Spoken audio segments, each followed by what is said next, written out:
Honor, le récap. 3 avantages de ton métier. La liberté, la créativité et le troisième, je l'ai pas.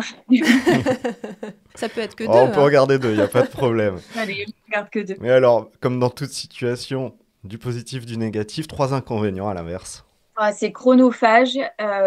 C'est pas quelque chose qu'on peut laisser de côté. On rentre pas le soir et on laisse de côté. On porte tout le temps sur soi. Ça, c'est quand même très stressant. C'est H24, quoi. Ouais. Alors, le salaire, on en a parlé un petit peu. Donc, est-ce que tu peux nous donner une fourchette du salaire mensuel ou annuel, hein? C'est vrai que c'est pas forcément constant, j'imagine. Oui, alors en fait, c'est ça, c'est que c'est pas du tout régulier. Ça dépend des périodes. Ça dépend aussi, par exemple, une période comme le Covid, ça peut faire aussi bousculer pas mal de choses. Donc, comme je vous ai dit, j'ai mes salariés et c'est elles qui passent en premier. Donc après, la fourchette, ça dépend, entre 1000 et 1500, ça dépend. Ok, d'accord. Est-ce que quand on lance sa boîte, il y a une évolution possible? J'imagine, on se développe, ça évolue, mais tu te verrais aller jusqu'à où? Qu'est-ce que tu penses qu'il est possible de faire? Ouais, j'espère que il y a une évolution.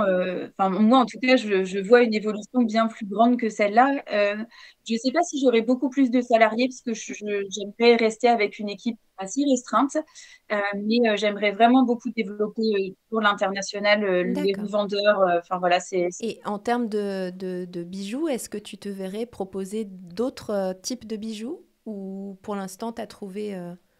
Oui, peut-être. Peut-être qu'un jour, en fait, j'en aurai marre des perles. Je me le dis. Je me dis, après tout, après, c'est difficile parce que... C'est ta signature. Oui, après, c'est un peu difficile d'en sortir. Mais de temps en temps, on sort quelques pièces où il y a peu de perles. Parce que tout simplement, j'en ai pas trop envie. Donc ça, il n'y a pas de souci. Et puis après, ce qui évolue un petit peu, c'est la montée en gamme. Au tout départ, quand j'ai monté la marque, les bijoux étaient pas en plaqué or. Ils étaient juste... avec une dorure.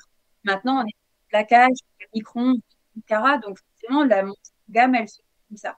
Je sors des pièces qui sont de plus en plus haut de gamme, tout en gardant toujours une accessible pour tout le monde. Du coup, l'évolution dans le bijou, elle va se trouver là. Ouais. Et peut-être sortir un jour une collection plus massive, par exemple. Ok, d'accord.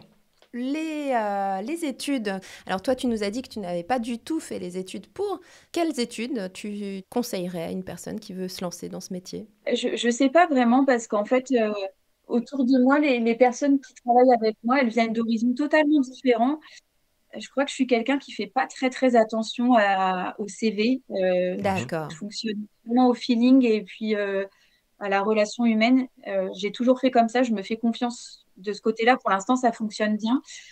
Je sais pas. Je pense quand même qu'il faut, pour monter une société, quelle qu'elle soit, je pense qu'il faut quand même avoir quelques bases. Moi, je remercie les formations que j'ai eues parce qu'elles m'ont permis de connaître ce que c'est de travailler, ça m'a appris, ça m'a donné beaucoup de bases en fait.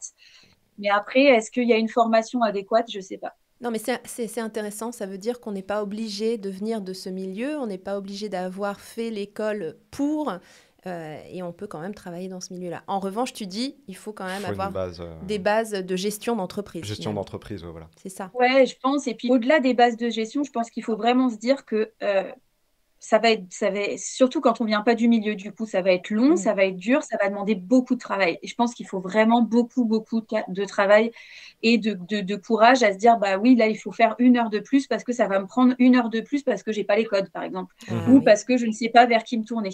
Et ça, il faut être capable de l'encaisser, quoi. Oui.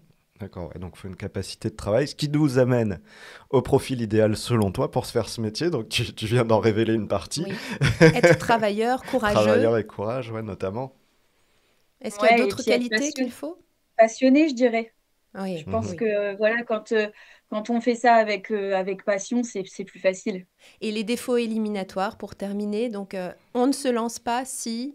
Bah, on se lance pas si... C'est difficile de dire à quelqu'un de pas se lancer. C'est vrai. C'est difficile. C'est une bonne réponse aussi. Hein. Ouais, c'est voilà, une bonne réponse, c'est vrai. Je pense que c'est difficile. Je me dis que tout le monde a sa chance, en fait, à partir du moment où il trouve le bon, son bon créneau, en fait, la chose dans laquelle il s'épanouit. Je pense que quand on s'épanouit et qu'on trouve ce qui nous émerveille, la passion, je pense qu'on est capable de soulever des montagnes. Donc, Oui, c'est vrai. Bah, Ok. c'est une belle conclusion Ah, à ce mais moi récap. j'ai adoré, c'est super encourageant, merci.